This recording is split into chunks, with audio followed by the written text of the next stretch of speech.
Relationship का essence और प्यार का मतलब दुनिया के ऑलमोस्ट हर कोने में सेम ही रहता है, लेकिन लोग अपने उन रिलेशनशिप्स को किस तरह से निभाते और अपने प्यार को किस तरह से जताते हैं, ये डिपेंड करता है कि वो लोग किस कल्चर से बिलोंग करते हैं। इसलिए इस एपिसोड में हम फोकस करेंगे इंडिया के सबसे कॉमन टाइप्स ऑफ रिलेशनशिप्स, उनके साइकोलॉजिकल इफेक्ट और उनके प्रोज एंड कॉन्स पर। Type number 1, an arranged relationship, यानी एक मेल और फीमेल का रिश्ता और यूजुअली शादी उनकी फैमिलीज की हैवी इन्वॉल्वमेंट और अप्रूवल के साथ होते हैं। और यहाँ वो खुद अपना पार्टनर नहीं ढूंढते, बल्कि उनकी फैमिलीज उनके रिलेशनशिप को अरेंज कराती हैं। इस टाइप के रिलेशनशिप्स हिट और मिस डिस्क्लेमर के साथ आते हैं, क्योंकि आप दूसरे इंसान को लंबे समय से नहीं जानते और आपको नहीं पता कि उनके सीक्रेट्स क्या हैं, या फिर क्या उनका असली नेचर वैसा ही है जैसा वो दिखा रहे हैं, या फिर वो असलियत में कुछ और हैं। आपको रिलाई करना होता है अपनी और सामने वाले की फैमिली की विजडम के ऊपर, कि अगर आप कोई रेड फ्लैग नहीं पकड़ पाए तो शायद कोई और किसी गलत साइन को पकड़ ले। इस टाइप के रिलेशनशिप का प्रो ये है कि यहाँ पर एक दिमाग नहीं बल्कि कई दिमाग साथ मिलकर ये फिगर आउट करने की कोशिश कर रहे होते हैं कि क्या वो दो लोग आपस में ज़रा से भी कंपैटिबल हैं। हाउएवर, जो फैमिली ज़्यादा फोर्सफुल और इनफ्लेक्सिबल होती हैं उनमें दूसरे लोगों के ओपिनियंस ही एक कॉन बन जाते हैं, क्योंकि मेन फोकस दो लोगों की कंपैटिबिलिटी से हटकर फैमिलीज़ की कंपैटिबिलिटी पर आ जाता है। लेकिन ओवरऑल अगर दोनों फैमिलीज़ में कॉमन सेंस है तो डेटा यही साबित करता है कि एक अरेंज्ड मैरिज के स्टेबल रहने के चांसेस ज़्यादा और डाइवोर्स के चांसेस कम होते हैं as compare to a love marriage. Type number 2, the live in relationship. इस टाइप का रिलेशनशिप पिछले 5-10 सालों में यंग कपल्स के बीच काफ़ी कॉमन होता हुआ दिख रहा है।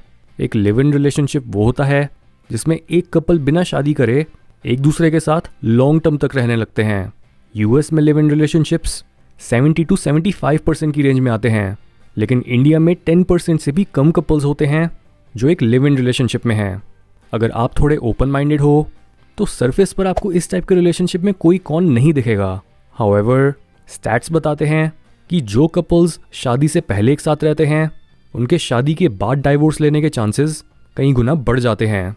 ऐसा इसलिए क्योंकि हमारा एक लिव इन रिलेशनशिप में आने के पीछे का रीज़न बहुत अलग होता है शादी करने के रीज़न से, जिस वजह से ऐसे बहुत ही रेयर कपल्स होते हैं जो लिव इन रिलेशनशिप में रहने के बाद भी शुरुआती 5-10 साल के टेस्टिंग पीरियड के पार जा पाते हैं। Type number 3, the lonely couple. इस टाइप का रिलेशनशिप आजकल बहुत ज़्यादा कॉमन हो गया है, क्योंकि लोगों की ज़िंदगी ऑनलाइन शिफ्ट हो चुकी है और ज़्यादातर लोग एक्सटर्नल वर्ल्ड में कंपेनियनशिप ढूंढने और अपने रिलेशनशिप्स पर काम करने के बजाय अपनी ऑनलाइन प्रेजेंस को ज़्यादा महत्व देते हैं और रियलिटी में लोनली होते हैं।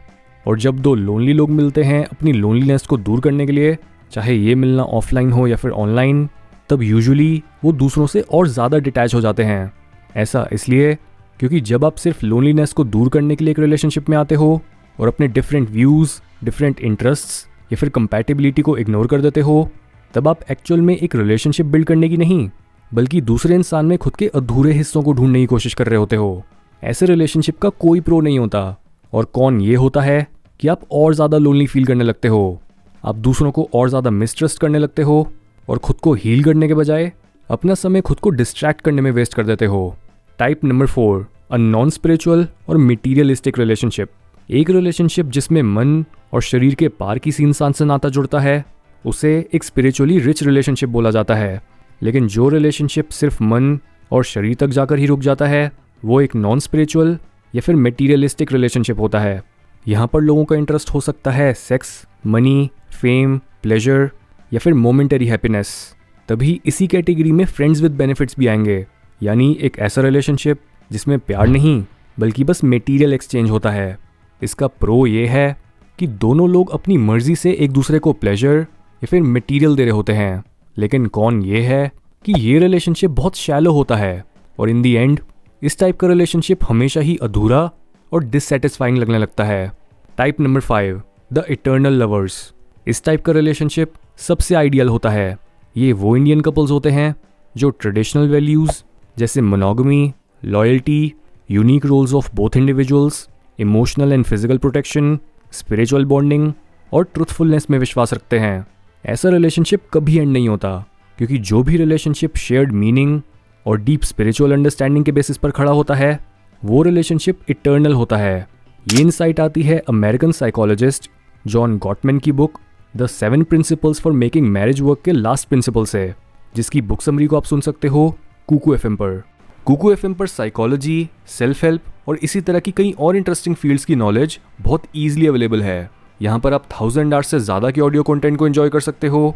ये ऐप इंडिया में बनी हुई है और आप इस पर अपनी फेवरेट ऑडियो बुक्स का मज़ा ले सकते हो, वो भी अपनी रीजनल लैंग्वेज में। नॉलेज के साथ साथ आप हमारा एक्सक्लूसिव कूपन कोड PH50 का इस्तेमाल करके 50% डिस्काउंट भी पा सकते हो। यानी ईयरली सब्सक्रिप्शन के लिए 399 रुपीज़ की जगह आपको पे करना होगा ओनली 199 रुपीज़। इस तरह से नया ज्ञान हासिल करते हुए आपके समय और पैसों दोनों की बचत होगी। इसलिए अपनी लर्निंग और नॉलेज हासिल करने के तरीके में एक बड़ा बदलाव लाओ कुकू एफएम को डिस्क्रिप्शन लिंक से डाउनलोड करके और हमारा स्पेशल कूपन कोड PH50 का यूज़ करके। Type number 6, the joint family. Of course इस तरह के फैमिली डायनेमिक का मेजर इम्पैक्ट शादी के बाद शुरू होता है। अनलाइक वेस्टर्न कल्चर, जिस तरह से इंडिया में पेरेंट्स के साथ रहना भी नॉर्मल होता है, वैसे ही एक फैमिली में चाचा चाची के साथ रहना भी बहुत कॉमन होता है। हाउएवर, इस डायनेमिक का दो लोगों के रिलेशनशिप पर इम्पैक्ट ज़्यादातर केसेस में पॉजिटिव नहीं होता। इतने सारे अलग अलग लोगों की अलग पर्सनैलिटीज़ और अलग इंटरेस्ट्स होते हैं और एक घर में हर किसी की डिज़ायर्स फुलफिल नहीं हो सकती, जिस वजह से अगर एक जॉइंट फैमिली में जेलसी, कंपटीशन, रिजेंटमेंट और पैसों या फिर प्रॉपर्टी को लेकर लालच है तो इसका सीधा प्रभाव पड़ेगा फैमिली में मौजूद लोगों के रिलेशनशिप्स के ऊपर।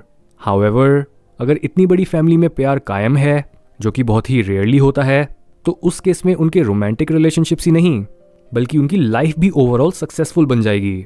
Type number 7, the tin lovers.